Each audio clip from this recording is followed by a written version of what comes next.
Welcome, everybody. I think we can call this meeting to order.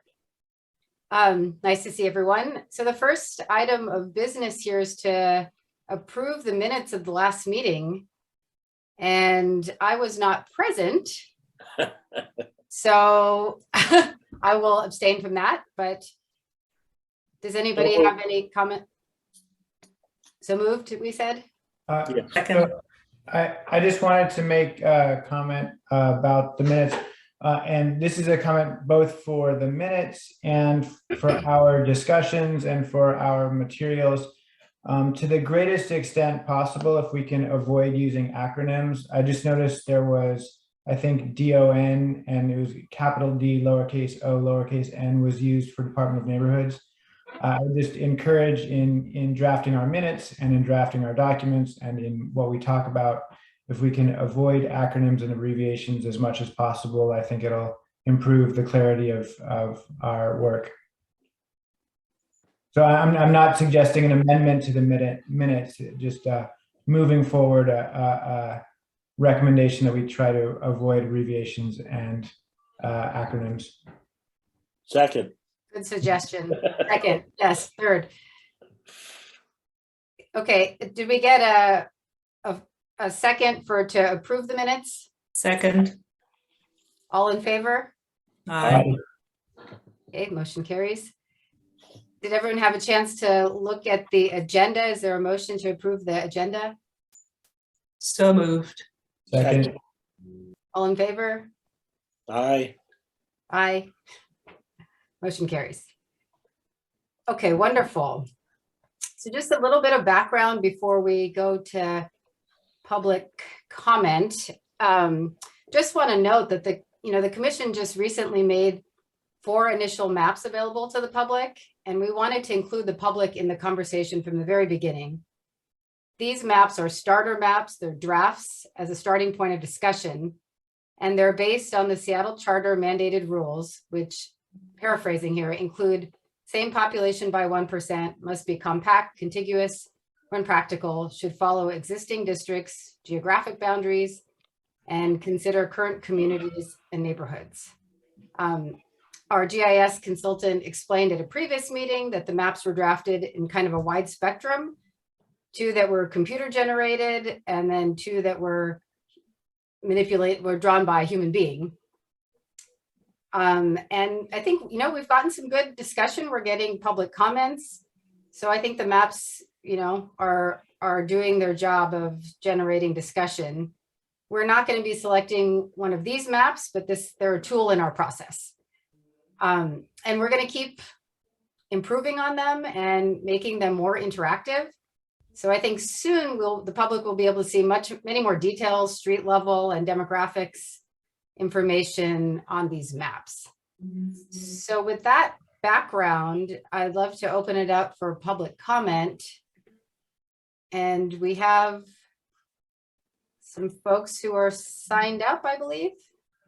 Yes, we have a list. I don't see them all of here, but I will call them and see if they come forward with a different name. Anya Gaverko. The next person is Holy Scarlet. Steve Horvath. The Dietra Segar. Joanna Cullen. I see Joanna on the list. There it is. She's raising her hand. Yes.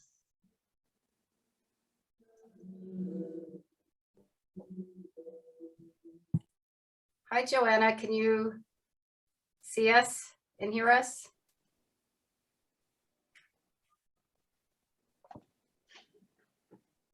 I see your hand raised.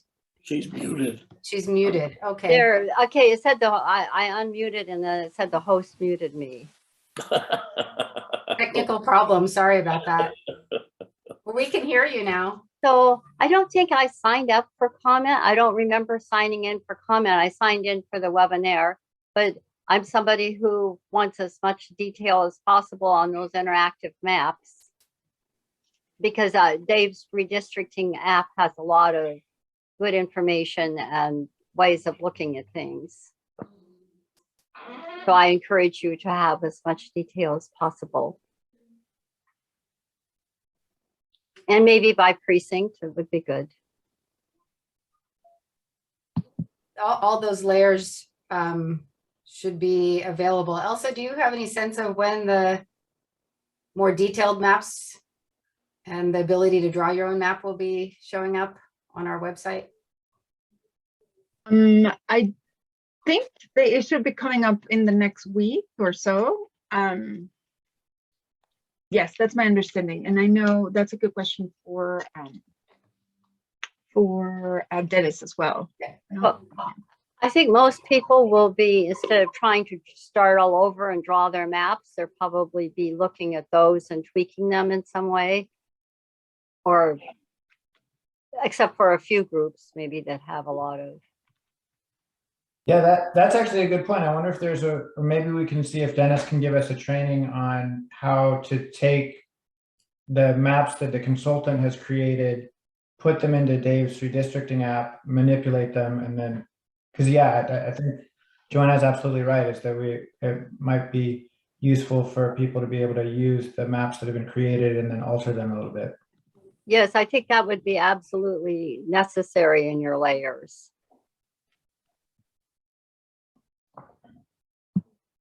Thank you. Dennis isn't with us right now, right?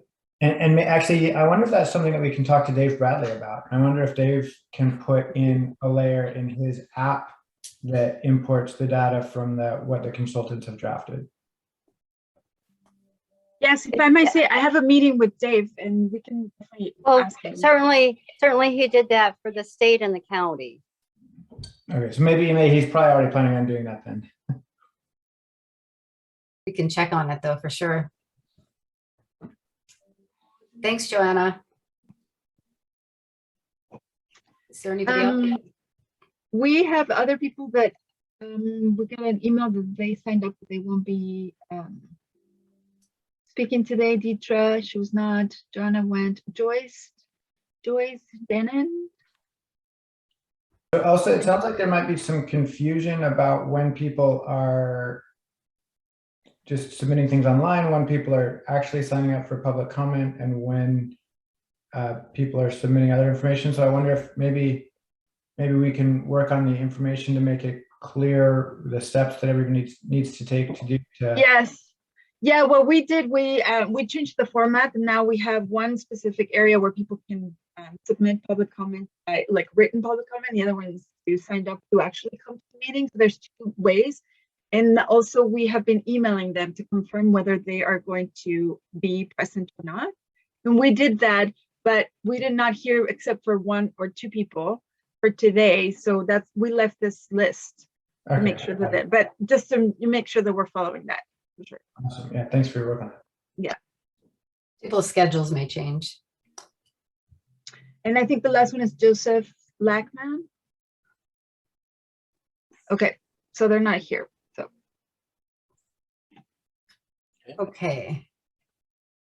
All right. And is there anyone else who didn't sign up for public comment that is on the line? I don't see other attendees. Okay, then we'll move on. So to acknowledgement of the commissioners that you've reviewed the spreadsheet and of public comments. Everybody kind of nod their heads. I went through it. Commissioner Juarez is able to access it, and we straighten all that up. Okay, wonderful. Okay. The next agenda item is following up on the redistricting law. Ariel is we're gonna continue the conversation that was started at the last meeting about how Spanish-speaking populations might fit into communities of interest discussion. Hey everybody, hopefully you can hear me. I'll keep my camera off today because apparently I'm having some connection issues. So hopefully just let me know if all of a sudden I cut out. So yeah, I just wanted to follow up on last week's question of whether it's permissible to draw a district boundary based off of a shared language like Spanish or any other language. We can say Ukrainian. And the answer is yes. So shared language is a very common feature of a community of interest. And on its own, language as a classification is not held to the same standard of scrutiny as race, ethnicity, or even national origin. And by that, I mean, the city does not need to demonstrate that drawing the district line based off of a shared language was necessary to address a compelling government interest, which is the standard that you would need to prove if you were drawing a boundary based off of race, ethnicity, or national origin. So the one caution I would say, and I think it's going to be pretty unlikely, is, again, just as I cautioned last week, that a community of interest can't stand in as merely a proxy for race. By the same token, language on its own can't stand in as merely a proxy for race. So keep that in mind. But like I said, it's shared language is around the country very often articulated as a feature of a community of interest. And that's all I have, actually. So I'm happy to field your questions.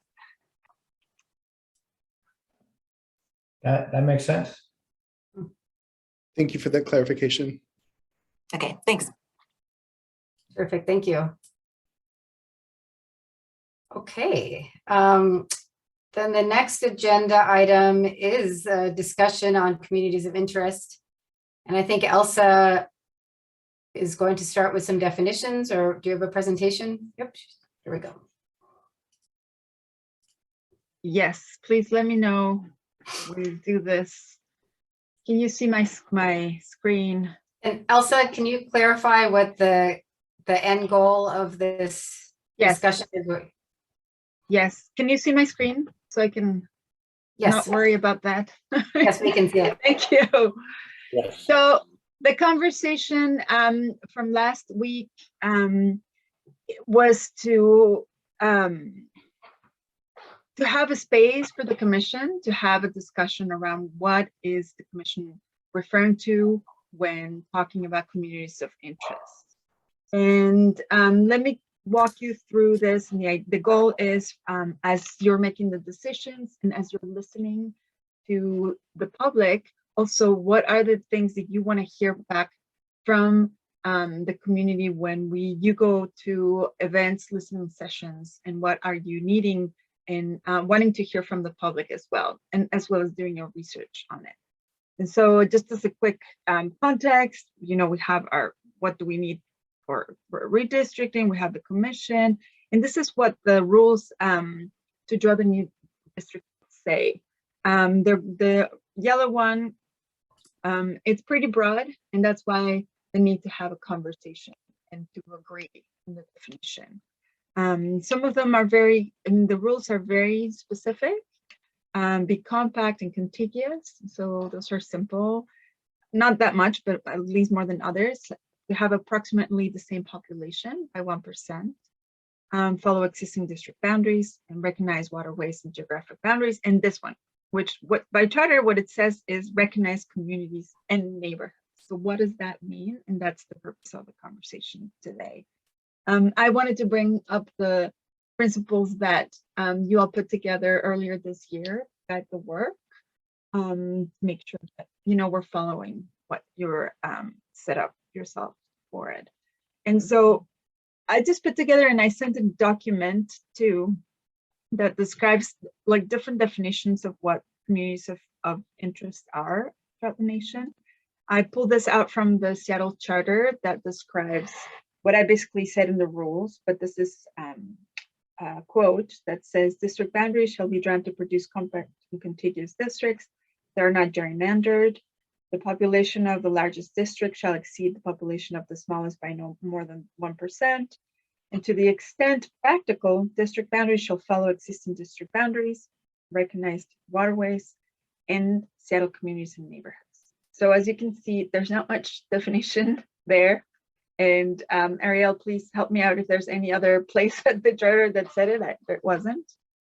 So I brought up a couple of different definitions used in different spaces to help us with this. One from the Brennan Justice Center, which is, these are groups of individuals who are likely to have similar legislative concerns and who might therefore benefit from cohesive representation in the legislature.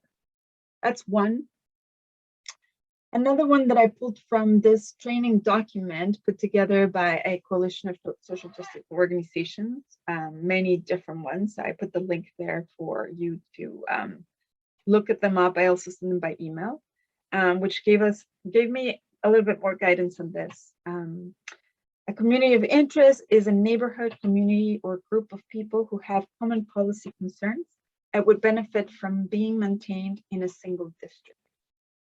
Another way of understanding a community of interest is that it is simply a way for a community to tell its own story about what neighbors share in common and what makes it unique when compared to surrounding communities. They are defined by the local community members.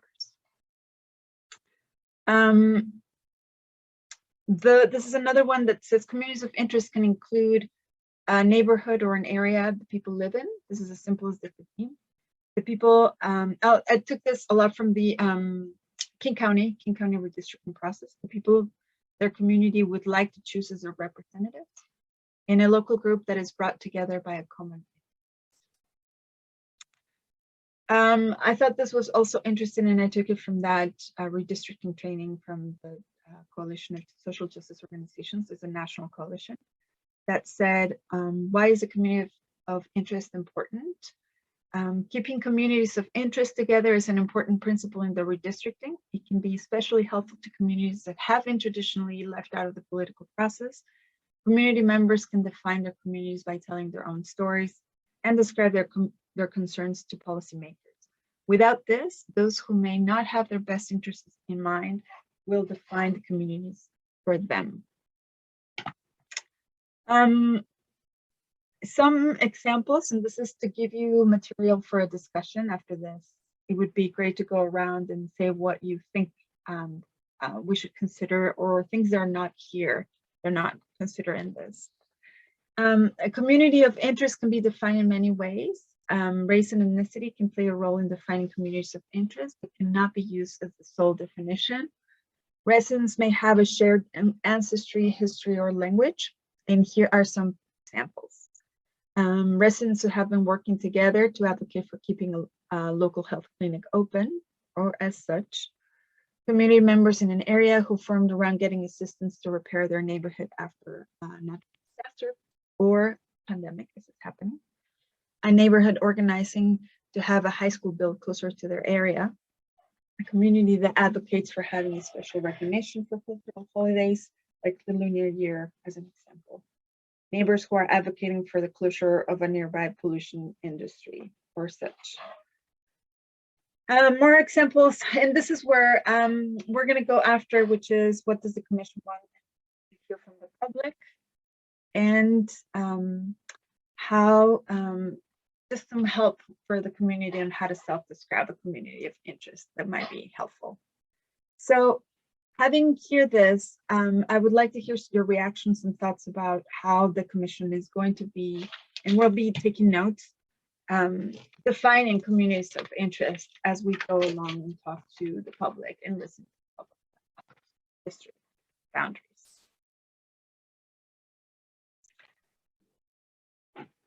Thanks for putting this together, Elsa. Some of the things that jump out to me as the highlights, communities that share a common policy concern. I guess this is picking and choosing from the different definitions, but that was, you know, so I think it was the second definition that you sent. Yes, yeah, this one. So I think having a common policy concern, telling a simple way to tell their own story, and it's defined by the community members. That seems like key points. And then the slide that showed about having a shared language, ethnicity, other, you know, common characteristics. Those are what jumped out to me that could be pulled into some kind of our definition. I think that's what we're trying to get to, is our own definition, right? That's right.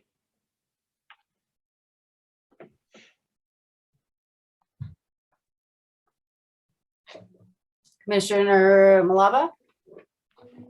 Thank you, Chair. And I appreciate your comments on the legislative concern being a part of the definition.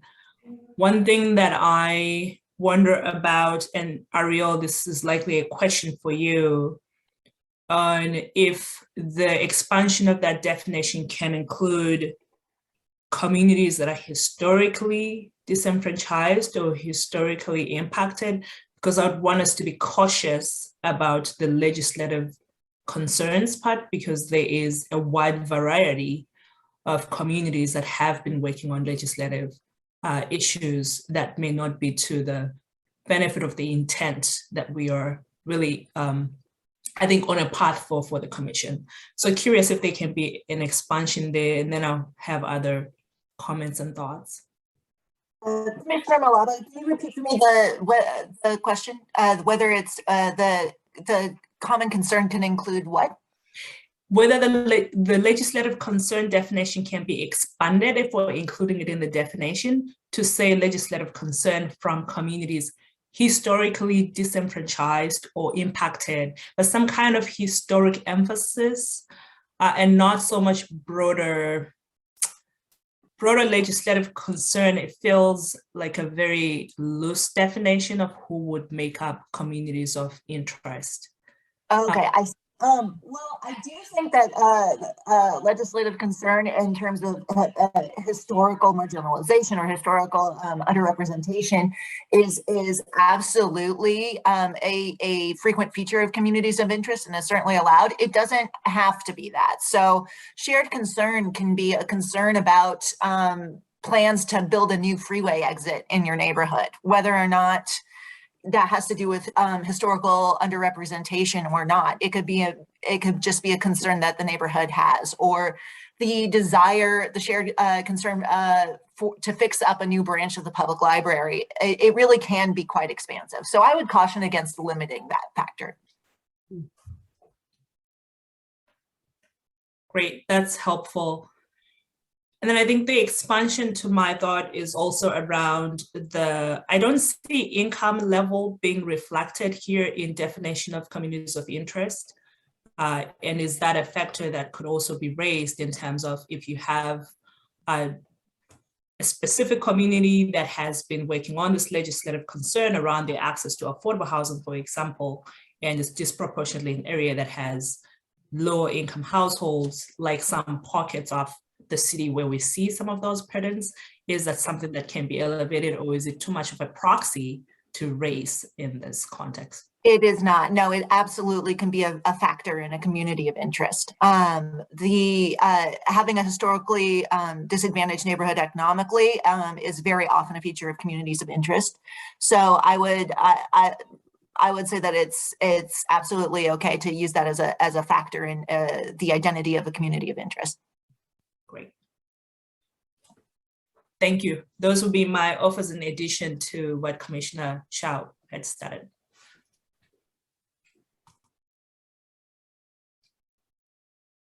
Commissioner Nichols? Thank you.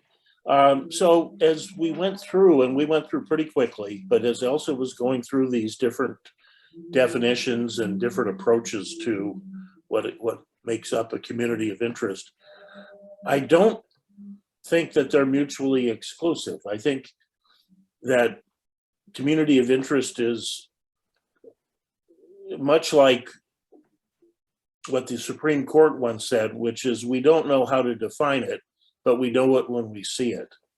And so I think that it ought to be very broad, and we ought to be fairly flexible in recognizing what those communities of interest are, because we aren't going to be able to anticipate all of them.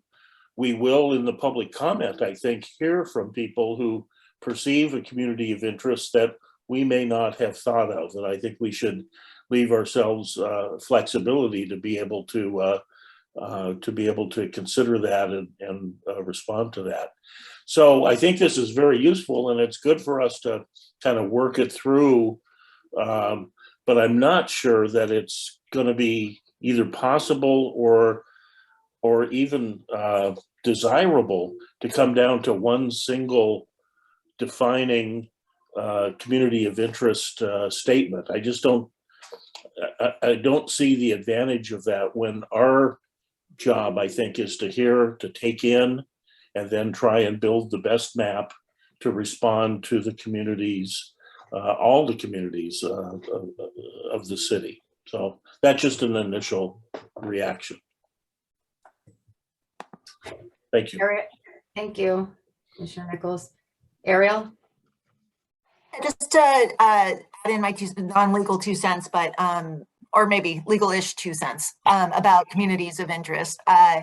So if you can, one way to think about it is kind of the 2 C's, which is a shared culture or character of an area, or a shared concern. So those are some kind of a broad framework for you to think about communities of interest. I agree with Commissioner Nichols about it being less than useful to come up with a hard definition for communities of interest for your work, especially since we really do want to emphasize communities of interest to define their own communities. And so I caution against putting up boundaries on what a community of interest can be. Let the communities of interest articulate that for themselves. And then you can take in that information and weigh it as it comes in. Thank you. That makes sense. That's not only good legal advice, that's good common sense. Sometimes mutually exclusive. I'll take the compliment where I can get it. Do other commissioners have thoughts they want to share?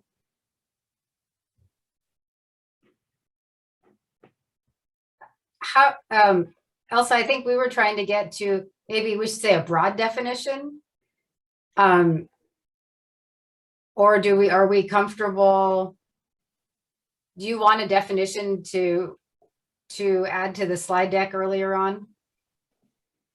I think we want to do what you want to do, and the discussion was what's most important. The discussion is important to me. Yeah, I feel pretty comfortable with this sort of broader definition. The slide that you have up, it helps, I don't know, it helps shape my thinking, and I think it's useful.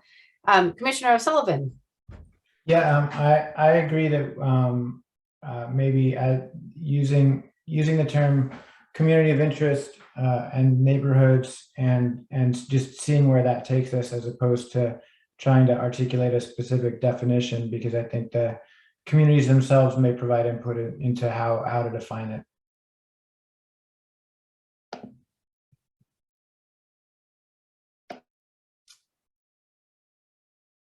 Okay, well, I think this was a useful discussion. And, oh, Commissioner Juarez. Sorry, I couldn't get that hand up in time. It's fine. I think I agree with everything that has been said, and I think in the interest of transparency, if it's possible, it would be valuable to perhaps have a specific prompt for the public to ask them to define, using some really specific questions of like, define your community in maybe some different ways, not necessarily leading, but so that then we could reflect that back to say, here's what we're seeing as communities being defined by those very groups that are providing testimony, just so that they know what we're hearing as a commission, so that they are not making assumptions that we are defining different communities in other ways.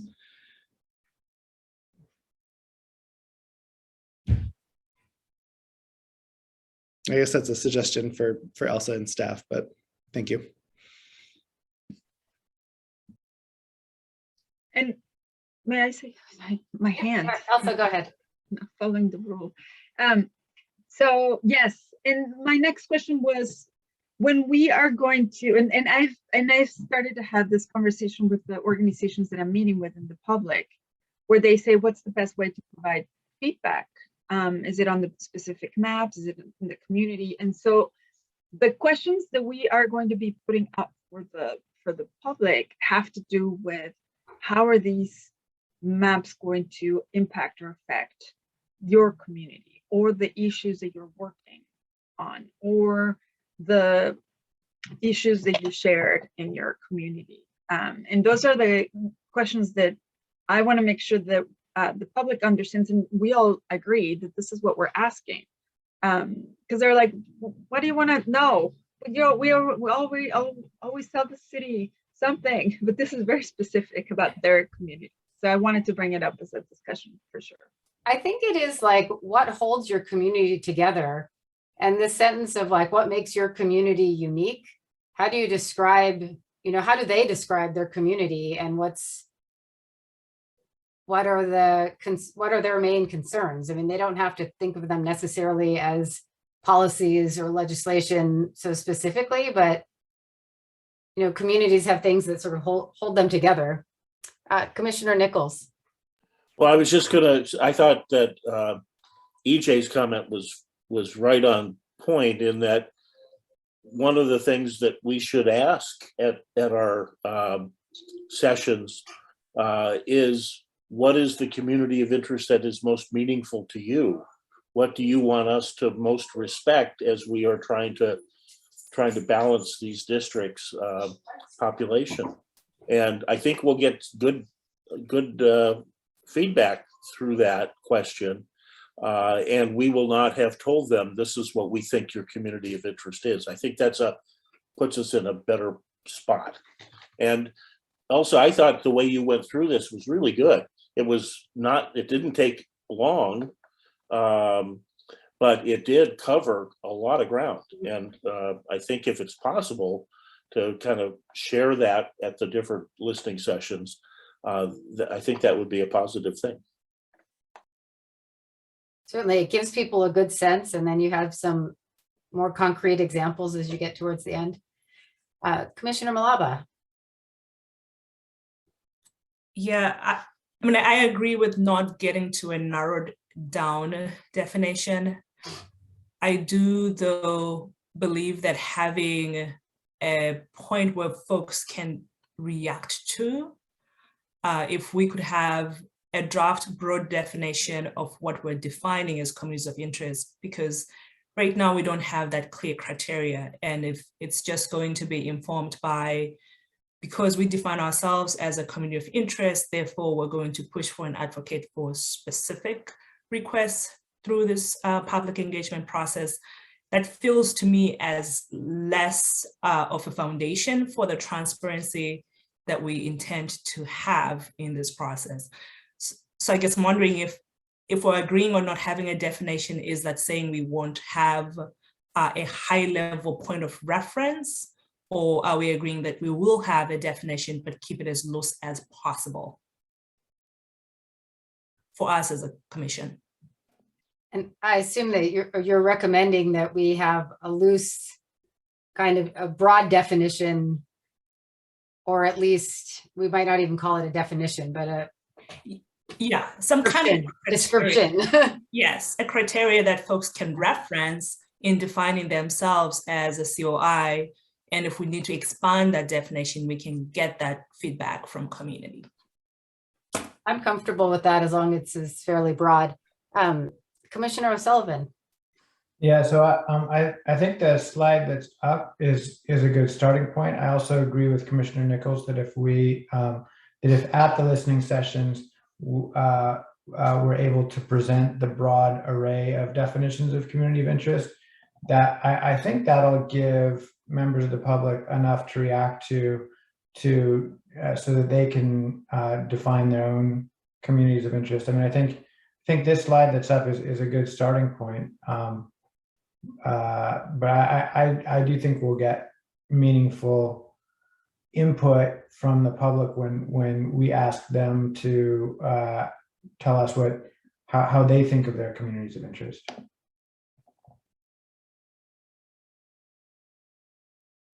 Commissioner O'Sullivan, are you suggesting then similarly that we use these several different definitions and present that as a starting point for conversations at these listening sessions, but not have a more broader definition in the starting point slide? I mean, if we're going to have a starting point, I think the slide that we're on right now is a good starting point. But I also think that if we engage the public with the array of definitions of community of interest, I think that will provide sufficient information in order for the folks who are giving public comment to define their own communities of interest.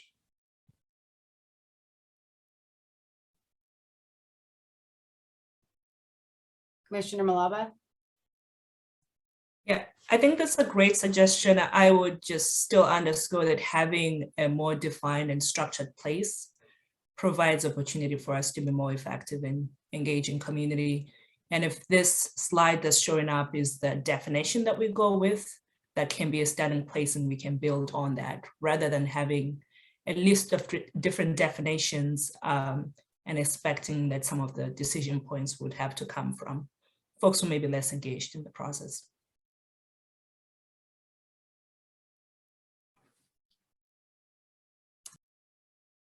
Are there, do you have a suggestion of where you'd like to see? I actually, I was just researching on my own a little bit what communities of interest are, and this definition was one that came up for me that resonated with me. I kind of got a much better sense of what a community of interest is.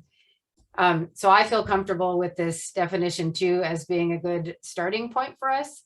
Do you have a recommendation of where you would like to see this definition in it, if it's not, because I think the suggestion on the table is that we have it as part of a presentation when we're talking to communities along with these other definitions. Do you have a suggestion of a different place where you'd like to see this definition?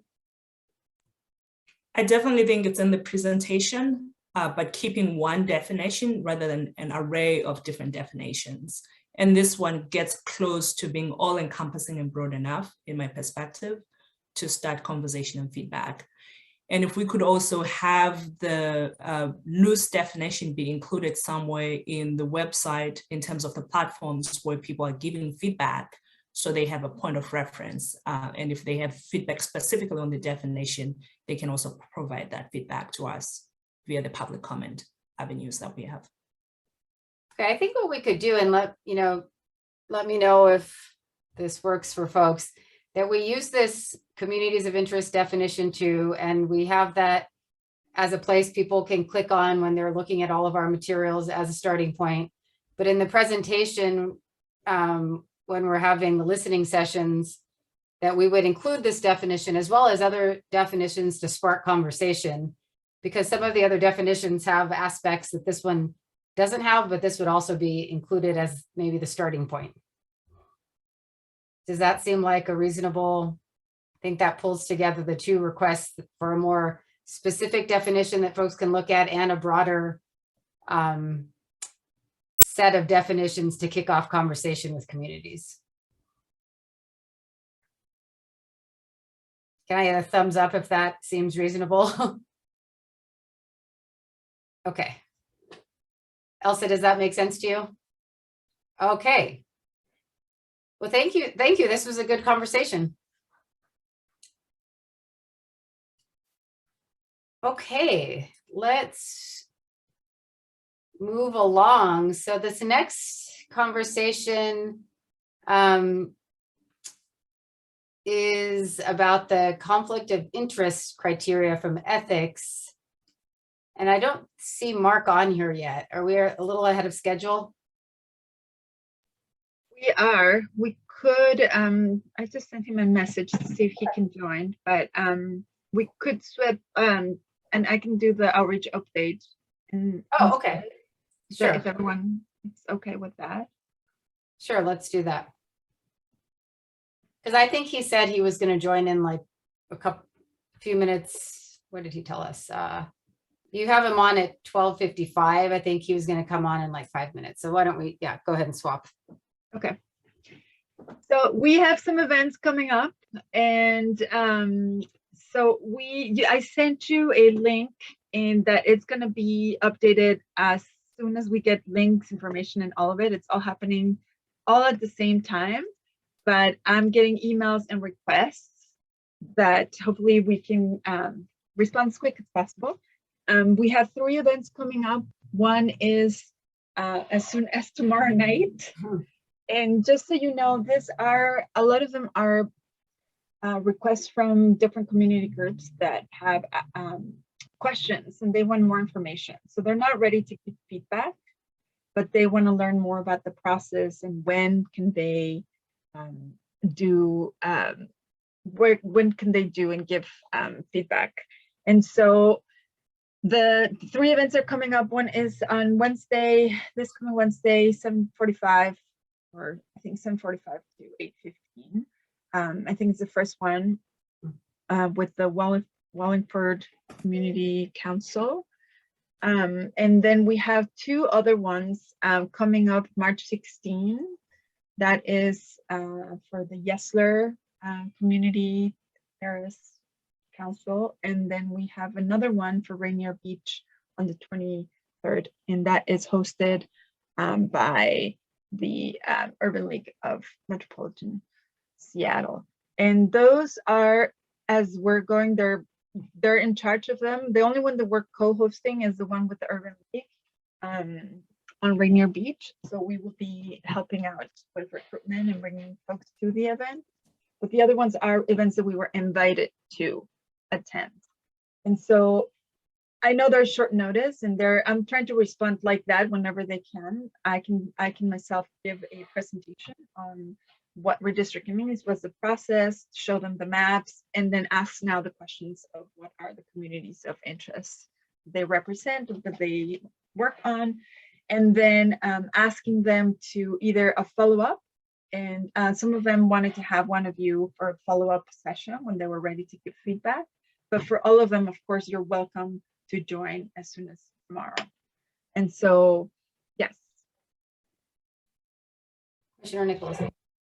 Will you be sending us calendar invite things that we can then have the link? Are they in person or are they virtual? Yeah, that's a good question. They're all virtual. The 3 that I have right now, they're virtual. But the one that we're organizing with the in the Central District, which is not the Yesler Terrace one, it's another one, they have requested it for it to be potentially hybrid. So yeah, we're going to push to have always the option of making it virtual. As So it would be useful for me, at least, to have a calendar invite that had the link to the Zoom meeting. And do you need to know in advance which of us are going to be? You said earlier, or we've talked earlier about 1 or 2 of us perhaps being at these. Ariel has suggested that not 3, not a quorum. So do you would need to know in advance if we can do this? And yes, I think that we're going to get it. Yes.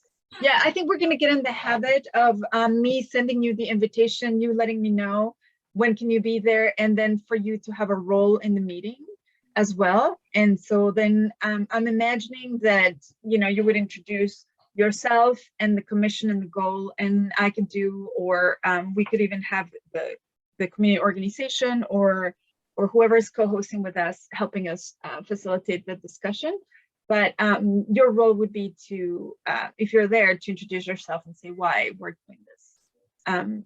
So I would need to know, so to give you a role. But for now, these are the first ones. And so a lot of them are also like, they want information, they don't know, they're not ready. They're not even sure what a commissioner is. That some of them are may we? think you're a council member. So, so this is good practice for all of us.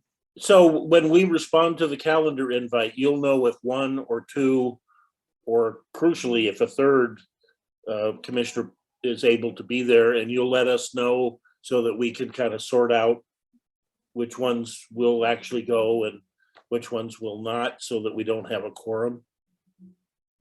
That's what I don't want to get us into trouble on the Public Meetings Act. So, yeah. We could have a way of signing up in advance, like you have 3 of them, and we can see who can attend 1 or 2, we can maybe figure that out. Commissioner O'Sullivan?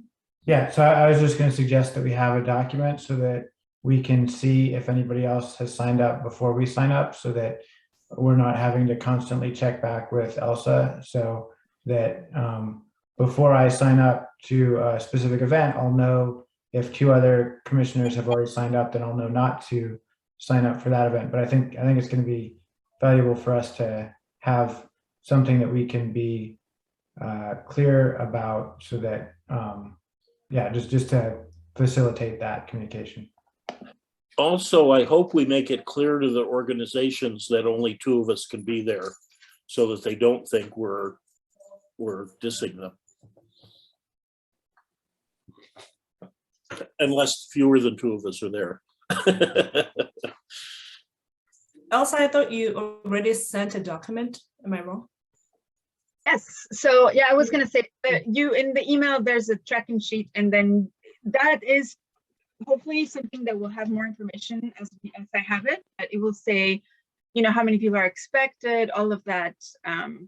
I see a note, hands up from Ariel, so I want to Ariel. hear thoughts before I move on and to see if that's the. Oh, sure. Just in terms of getting your schedule together or some sort of common document together about who's going to what meeting, I just want to caution against having one of those offline rolling meetings for the purposes of the OPMA. So it might make sense for everyone to individually send Elsa their availability and Elsa to kind of work out where there are those meetings where there's more than 2 people and kind of reach out individually. So that way you're not having a group conversation outside of a meeting.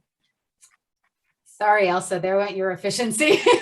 A good try. That's a good, thank you for that, that So comment. I'm going to push back on that. I think I've got a couple ideas. One is to make this document completely public so that the public knows if we're going to be at meetings. But if we have to check in with Elsa about every single meeting before attending it, I think that's going to be really cumbersome. And I think if we can find a way to comply with the Open Public Meetings Act without having to check in with Elsa every single time, I think it's going to benefit the public in addition to us. Commissioner Nichols? So I don't want to interfere with Elsa's personal time or vacation plans, but it seems to me that if we respond to the calendar invite, she then gets a heads up that more than 2 of us are planning on going. She can send out a thing that says more than 2 of you are planning on going. Why don't you stand down? Why don't you 2 go to this one? I mean, it seems like there is that coordination piece that would be of value. Presuming that we all want to go to a lot of these, which may not be a valid assumption. I don't know. I could just say that I have a conflict for all the 3 meetings already. One of them I can attend, but I would be showing up a little bit late, which wouldn't be, it's a 2-hour meeting. So I would do my best because I definitely want to participate in them, but we all have, you know, pretty full decks, I think. Elsa. I think inevitably we have to coordinate with you, whether you can come or not. But what I can make public and not, maybe you don't have access to edit it, but I would like for you to see what are the events, when are they coming, and more information about them. So you won't be able to add information about whether you can do it or not in that document, but you will have to access to this Excel file that has all the information. So when I asked, maybe I'll send an email and say, can you attend one of these meetings? You send me an email, like you said, Commissioner Nichols, or an invite, and then I will coordinate that. So it's okay. That's the coordination it's expected. And honestly, I don't think there's going to be hundreds of them, and we're going to get into the habit of more organizing. And I'm organizing them with the groups in the ground. So I will get a sense of what's coming up, and I will be sending it weekly. So there won't be that much time when we do it behind it. Yeah. So let's make it not overwhelming. Suggest is if we can see where other people are signed up, then we're not double signing up, or we can, but I guess we'll just leave that to you to say, yeah, hey, so-and-so can only attend this one. Are you available on this date? Or yeah, it's extra work for you, but yeah. And I will make sure that if somebody hasn't responded, to ask and see if it makes sense. And so, yeah, I wanted to ask, there's a comment on the WISP Was there something specific? We, Wisply, the acronym, was it from before? oh. Commissioner Nichols, yeah, what is, That's the West Seattle Bridge. Is that the acronym? I'm sorry, it was in the chat. I thought it was from some comment right now, but it's later. It's Sorry, it from was before. from Mayor Nichols. in the chat? Yeah. There's a comment that says WSBLE, West Seattle. Yes, I apologize for that. That was a missend. Okay, okay. Thanks for checking, Elsa. And I think that's it for me for updates on outreach. Also, I just wanted to give a brief update that we are going to be using a tool called Citizenship Lab, which is a tool that will help us analyze public comments and information. I honestly just finished talking to the folks who are doing it. I can bring them for our next presentation, for our next meeting for a presentation, to tell you how are we going to do this qualitative analysis of the information we're receiving. It's a lot of back end work, and we probably will be able to use it for the second round of input once we have a map, a more one map or one proposal, because I don't think we're going to have enough time to populate a new application to get information in there. But if it's okay, I can bring them next week for a presentation for you to understand how this app will work and what would it do and what kind of data and information you will receive from how we're collecting the information from the public. Yeah, I think that's terrific. I think maybe our next meeting will focus on how we're pulling together, how we're analyzing all these public comments we're receiving and putting them to use. So that's it for me. And I see Mark here. So thank you. Terrific. Hi, Mark. Thanks for joining us today and coming back to give us some guidance on what situations potentially need disclosure. So if you could kick us off, that'd be terrific. You're on mute. There you go. I thought Commissioner Nichols was going to resign and then work on the Major League Baseball Players Association contract to see and spend his time doing that. But I fear that. Are you doing both?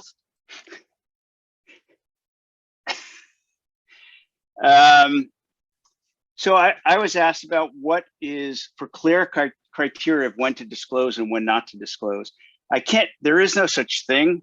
That's what lawyers will tell you. There are some clear lines, and I'll tell you what the clear lines are, and then what the ones that are not as clear.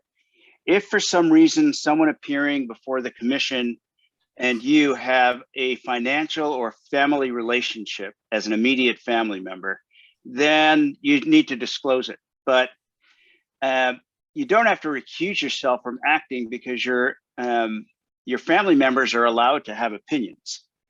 But if you have a financial interest in the zoning or what the redistricting is, and we went over this earlier, and I'm not sure what that would be, because the fact that your home is in one district now and may be moved, 3 blocks further away from that district in November, or whenever you're finalized, is of interest, but I'm not sure most people really believe that that's going to make you change where the districts are.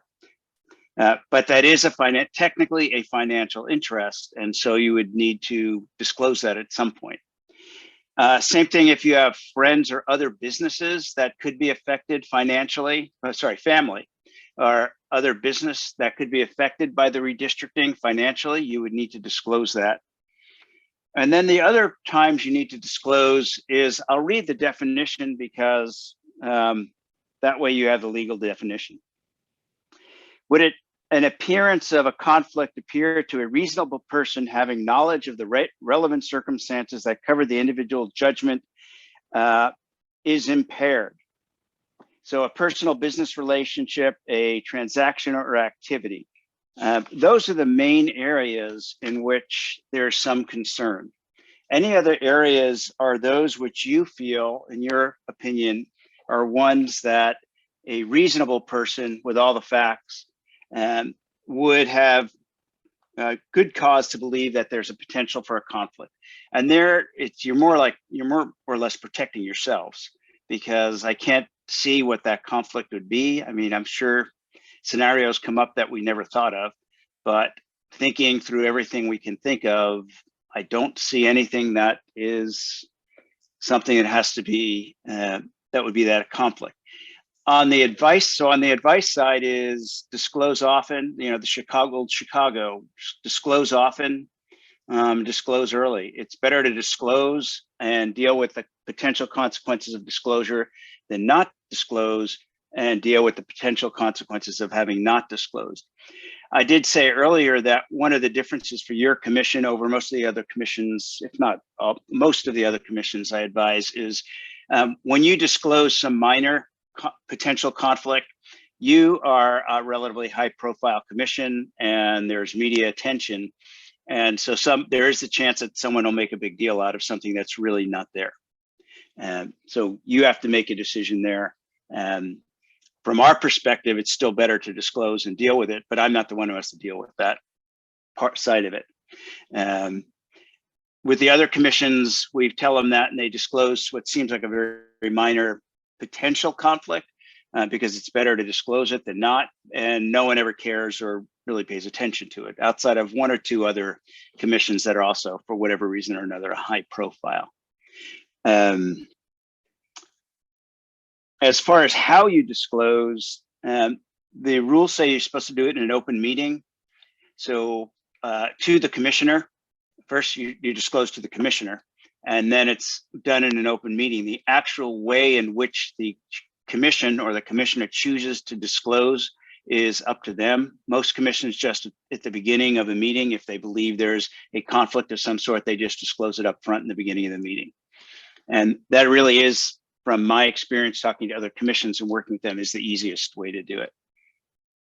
So that's the nutshell version. As to specifics and procedures, we talked about if something comes up, you tell Elsa, inquire Elsa contacts me.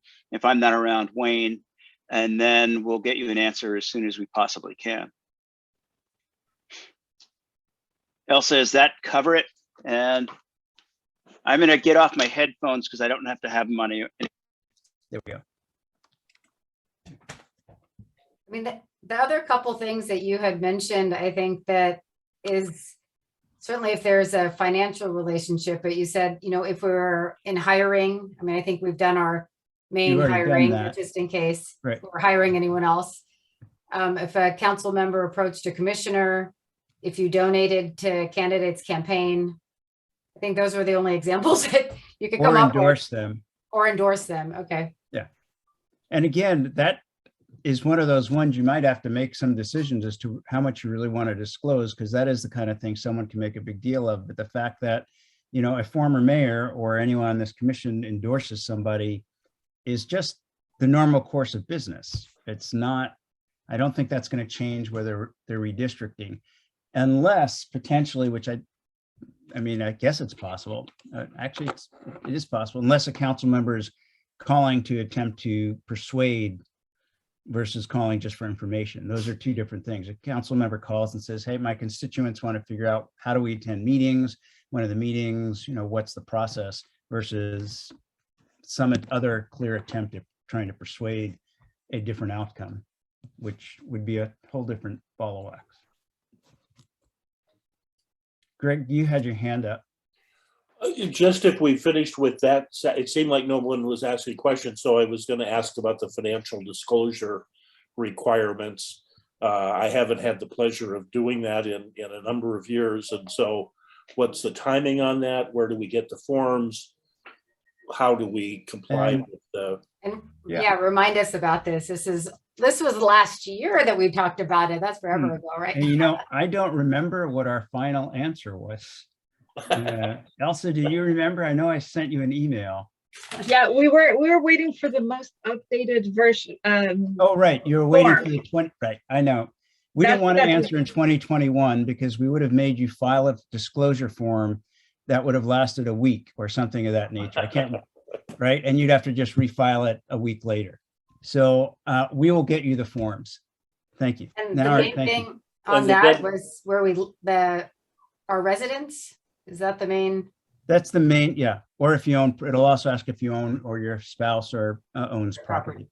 Okay. Yeah. And the deadline is it still April 15th? Yeah, more or less. Okay. I went We could file for an extension. till April 18th. 18th, okay, super. No, thank you. I will get those to you next week. If not, I'm in court the next 2 days. So maybe if I get around to it Friday, I'll do it Friday. Thank you.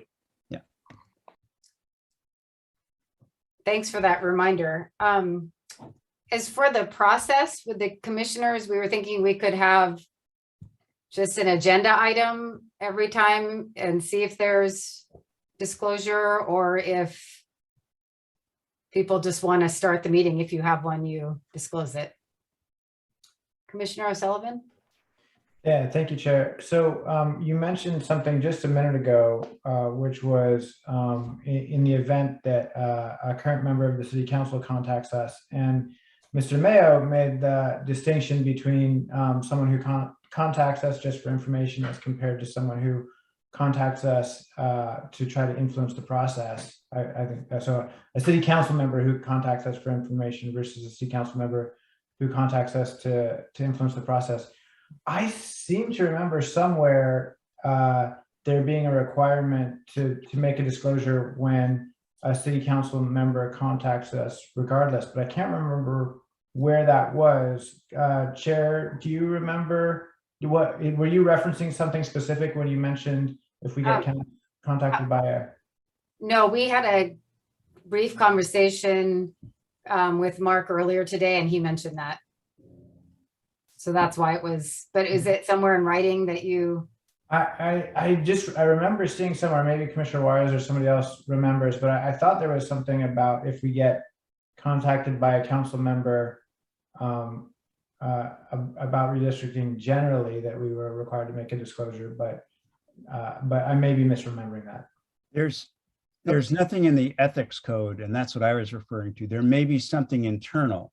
And if there's internal to what your policies and procedures are, then that's a separate issue. We don't have that as a policy or procedure, but I think it is up to, our discretion, but also following the advice of disclose often and early, and just, maybe it doesn't do too much harm. Commissioner Juarez? Commissioner Juarez, you had your hand up. Was a question for me or someone else? Probably for the group. And to Commissioner O'Sullivan's point, I remember that conversation. I don't remember where we landed at the time. Mhm. The sitting city council members are ostensibly supposed to know their districts pretty well and the communities of interest that exist within those districts, right? So it is a point of information for us that I think we would be perhaps foolish not to at least explore with a meeting once or twice, I don't know. But right, these are interested parties with expertise on the geographies that we're looking at. So I want to be mindful of I would intend to talk to existing council people for their insight, but not necessarily for their preference or guidance, right? But I'm looking to the group of how we want to approach that, because I don't want to do that if we decide as a group we're not going to. And I see lots of hands. So Yeah, Ariel. Let's get our legal advice. Ariel? Well, I might be stepping on Mark's toes here. So Mark, please feel free to rebut what I'm about to say if you disagree with it. But, I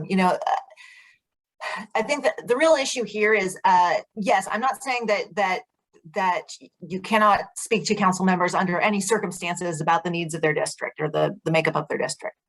But at the same time, I do think that the commission should be very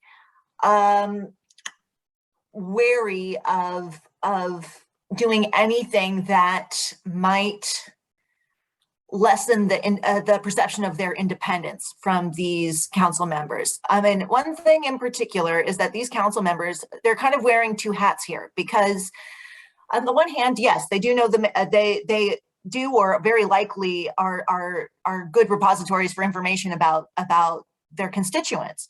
On the other hand, these new districts are going to affect them and their office and their future candidacies. So they are not, uninterested parties. So I really want to caution how you to be very careful about how you engage with a council member if you decide to do that, and to also maybe be creative in thinking about how you can, if it is necessary to hear from them, or if you can get the information about those constituencies from other sources. Thank you. That's helpful. Commissioner O'Sullivan? So I thought that part of our discussion earlier had been that we are going to seek input from the council in an open public meeting, right? Like that's so that it doesn't need to be disclosed, that we have a meeting where we're seeking input from city council members. That seems to be the most logical process, and to try to and if we certainly if we have a communication with the council member who is attempting to influence the process, then that would seem to be pretty clearly something that we would disclose. But that I think it's going to be logical and important to seek input from members of the city council at one of our meetings, if they, to invite them and solicit their input to the extent that they want to give it. And if not, that's fine, but that be part of an open public meeting. That would be. Commissioner Nichols? Thank you, Madam Chair. It seems to me there are a number of different levels of contact with the members of the city council. I mentioned it at our earlier discussion last year that I co-chair the West Seattle Bridge Task Force, and Councilmember Herbold, representing the affected communities, is at virtually all of our meetings, and the chair of the Transportation Committee. And as co-chair, I call on them when they ask for recognition and do the hand raise thing. I don't think that's something that ought to be disclosed, and it's something I wouldn't intend to disclose. If I had a conversation with a member of the city council about the business of the commission, I would probably disclose that at the beginning, or however we decide we're going to do that disclosure, and indicate that conversation took place, and kind of leave it at that. And if Commissioner EJ wants to ask the council members, what do they think about this? I think that is fine. I think probably I would err on the side of disclosing that at one of the meetings, but getting their input, I think, is appropriate. Getting the official input of the council, or as the commission, that ought to be in an open public meeting. We should not sit down, three of us, with city council members and say, "Hey, what do you think about this one?" That would be bad. But having individual conversations, I think is very appropriate, and a disclosure of that, I think, would also be probably, as Mark would say, on the safe side. Just my thoughts. Commissioner Juarez? Thank you, Commissioner Nichols. Yeah, Commissioner O'Sullivan and Commissioner Nichols, I think I agree with both of their comments wholeheartedly. And I would much prefer us as a group to have those interactions in a public forum. I think it's just good practice and better for everybody. Yeah. So I think that's the spirit of my concern on this one. So hopefully we get their participation, and they either send themselves or their staff, or I don't know. Thank you. I agree with that. I think I concur with that. Commissioner O'Sullivan. So just to make a disclosure, a couple days after the maps came out, I received a phone call from Councilmember Lewis. And it was simply, he received a lot of constituent calls going, what are, like, what do these maps mean? Are we picking one of these four? And so his question was, one, in order to respond to his constituents, and two, a question about process. It wasn't attempting to influence the boundaries or advocating for one particular map. So I think this is in the realm of communications that doesn't need to be disclosed, but I think it would be, I think it'd be beneficial for us to come up with a decision about, does this kind of thing need to be disclosed in the future or not?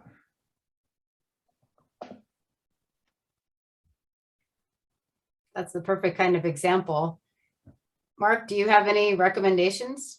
Well, I'm going to punt to Ariel in a way, but under the ethics code, which is all I'm talking about now, then it would be like I said, the latter. That doesn't necessarily have to be disclosed. But if you believe that they were doing it for any other reason, then you would definitely have to disclose. Although I also said and still believe that disclosure is favored. So there's no harm in and I that. agree with Mark. I'm sorry? I agree with Mark. I think it, just by the letter of the law, it's probably, you probably aren't going to be, it's not that risky, but at the same time, if you want to comply with the spirit of the law, we're always going to encourage disclosures like that. It takes 2 seconds to do at the beginning of a meeting to just update the commission saying, oh, by the way, on Tuesday, just like you, Commissioner O'Sullivan, just like you just said, that took less than 30 seconds to disclose. And I think it's to the benefit of the commission, to the benefit of the members of the public in more ways than one. It also lets them know if their council members are trying to connect them with the redistricting process. So I would encourage it. I defer to Mark about whether it's required, but I agree with him that it may not technically be required, but it's encouraged. Elsa?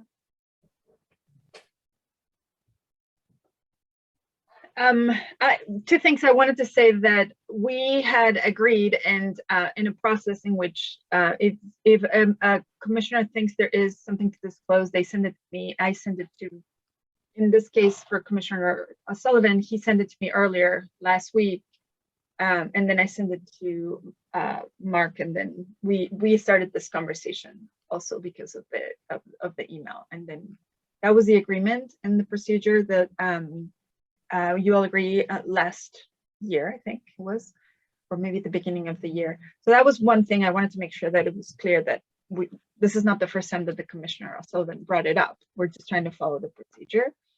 The other thing I wanted to bring up for your consideration is that a lot of community members already know how to, reach out to their council members. This body of work, this redistricting commission, is new. And most people don't know that it exists. And if they have any questions about their redistricting process, they will probably go to, and this is from conversations that I've had with community groups, they will go to the council members to ask, because that's the way that they know how to connect with their local government. And so from the outreach perspective, it is beneficial to have some kind of communication with staff of council members about whether they have questions, whether they want to have a forum, whether they have input from their constituencies. And I would like to get some guidance. We, as you know, we have an interdepartmental team from different departments and parts of the city. We've been meeting regularly. We give updates, and one of them is staff from central staff at council. And we can ask and we can make requests to have input or information through that space as well, or have them come and ask questions. There are ways in which we can access council members, not just directly to the council, but want to acknowledge that community members will go to their council members if they have questions about their district. And so that's a source that we would be, I would not want to ignore that, because we push folks to go talk to their council members if they have issues. And so this commission is new, most people, it will take time for them to know that it exists. And so I'm asking for guidance. Yeah, that's what I'm hearing a big echo. It's better. I think that we should invite council staff or council, whichever they prefer, to, we could have specific public meetings for them to participate and chat with us, or any of our regular meetings, we could, you know, carve out time. That's what I would recommend.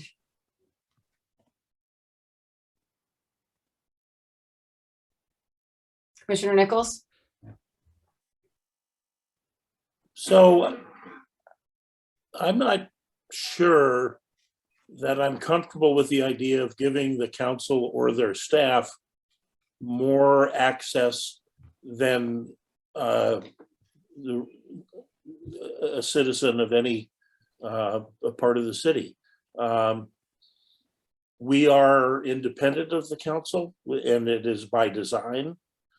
They should be able to come and present, but I would do it in our public In comment. a regular meeting, our regular. I think so. I think I could be convinced otherwise, but I think I'm a little uncomfortable with having a session where they get to come in a way that other organizations or individuals can't come and garner the attention of the commission. But in public comment, I think absolutely. If a community asked us to have a special meeting to meet with them, we would arrange that, most likely. Well, I think we do a listening session with less than 3 of us there. Right. Right. Ariel, did you have your hand up?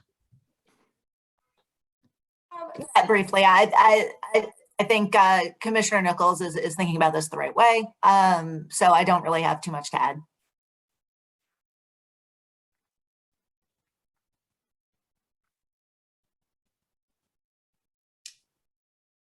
Anyone else? Any thoughts? I think if council members or their staff, to echo Commissioner Nichols, I'm trying to give you a demotion at the same time. I believe the 2-minute public comment period is adequate. I think that they don't need a special invite. I think that they can do their own research to show up. They already have increased access over the public, but it is, it would be welcome, and I think worth our time to hear from them, but in no other. And in public. In public, Right. yes. Right. Yep.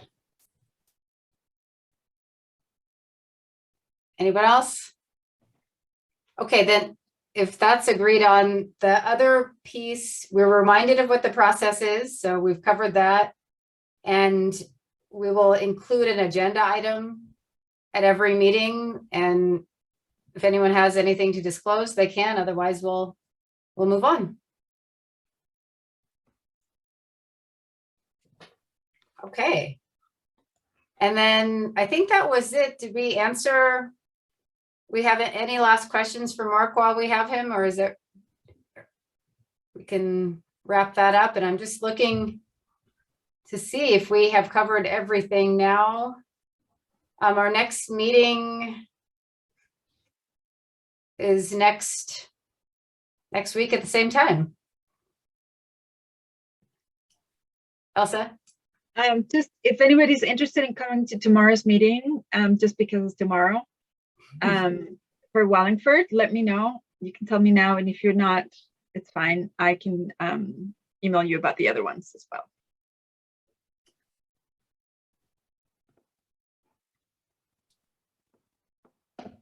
If no one else is available, I can probably make it. And it's not 100% necessary. They did not ask for a commissioner, only if you want to. They did not ask for a commissioner yet. That's. That they'll probably request another meeting in the future. Yeah. Okay. I'd be happy to be there as well if you send me a link.